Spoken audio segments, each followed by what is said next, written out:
Surprise, surprise, MLB 2K13. Now, I know everyone nowadays, they're playing MLB The Show 23 or 24. Um, 25 is probably not going to come out till March 2025, of course, but hey, had to find something, fun and exciting to play again because just recently the show has just been basically copy after copy releases, and it's been really hard to find something that's fun to play sports wise. Everything's in my opinion, everything's a copy, paste of a copy, and if it isn't, it's just it doesn't have that vibe like MLB 2K had, where you could just pick it up, play it, be semi decent, and if you really wanted to get into the competitive world nature of it, you could. Nowadays, it's really not that easy to. So, John Lester on the mound for us for game one of spring training. Lo and behold, that's Desmond Jennings right there. The old left fielder for the Tampa Bay Rays in 2013. Of course, unfortunately, Lester would miss there. Geyer also would end up getting hit by a pitch, and then Longoria takes us to deep center. Ellsbury gets the catch, but it would be a sacrifice fly. And just because I tried going to third, thinking I was going to be smart, Jennings ends up getting home because he, at the time, was basically one of the fastest dudes on the Rays. Jober's up here too, and because of that run, Lester ended up getting rattled because of it, which, I like that component from 2K. They had the rattle rather than just being, a weak pitch. But there you go, right there. Double play for Lester to get out of the jam. Ends the top of the first. And what did you hold? It's Jacoby Ellsbury, the old center fielder for the Red Sox. I had to adjust getting started off this game just because I hadn't played 2K in forever. So you saw there, I was like extremely late to the ball. Take a pitch there, just trying to get my timing down. Yeah. If you didn't know, Ellsbury ended up retiring, I believe, in 2017 with the Yankees afterwards. Like he retired as a Red Sox, but he was on Yankees payroll at the time.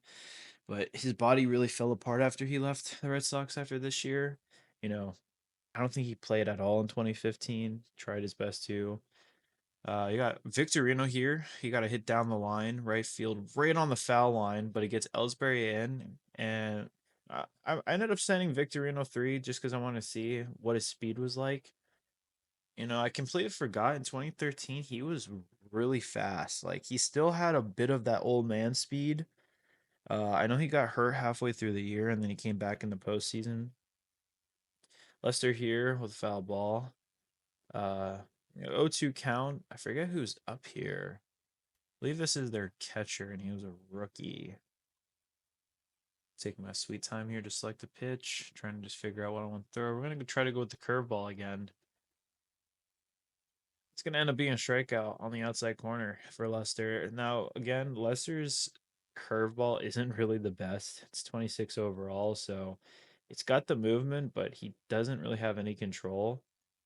And I don't know if anyone remembers this, but in 2012, the Red Sox lost 100 games in their 100-year season anniversary of Fenway. So even though Lester was still our ace and did very well, he just didn't have the run support that year. So they didn't really give him a high rating with the starting roster overalls.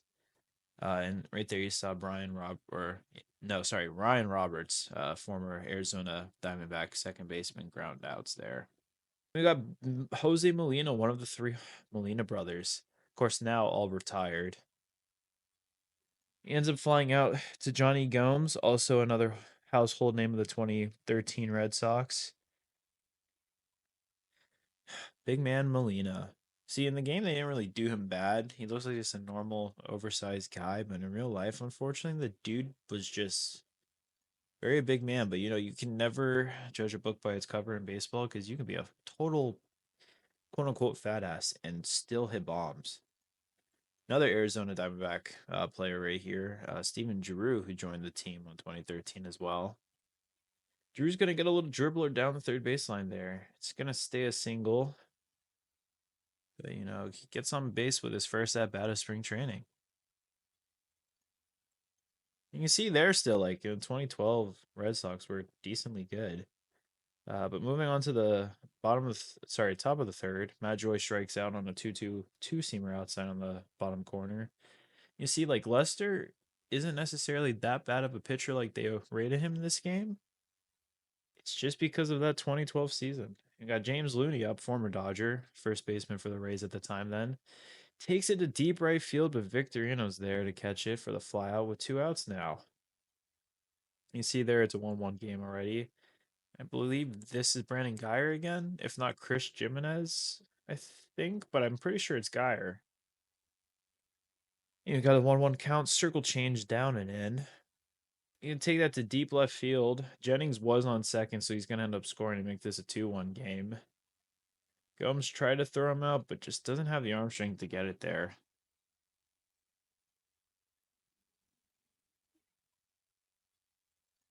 See, Jennings rounding third.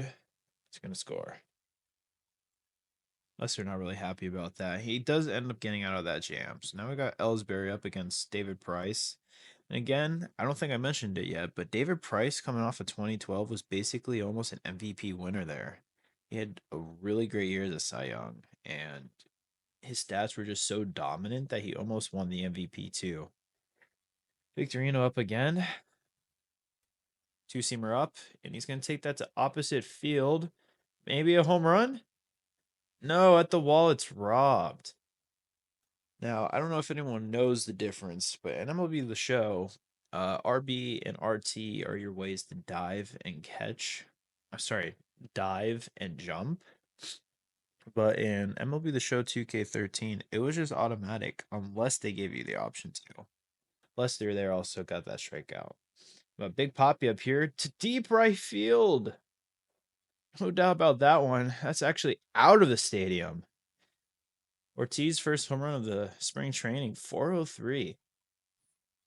Now, in real life, Big Poppy was actually a big keystone of that 2013 team, not only as a leader and I believe the captain too, but he just held the offensive core together. Without Big Poppy, there probably wasn't a World Series, especially since he's the one who hit that home run off of Benoit in the ALCS against the Tigers. Got Drew up again. Gonna be a shot through the Tony Gwynn gap. It's gonna be a single for Drew, so he's 2 for 2 today already.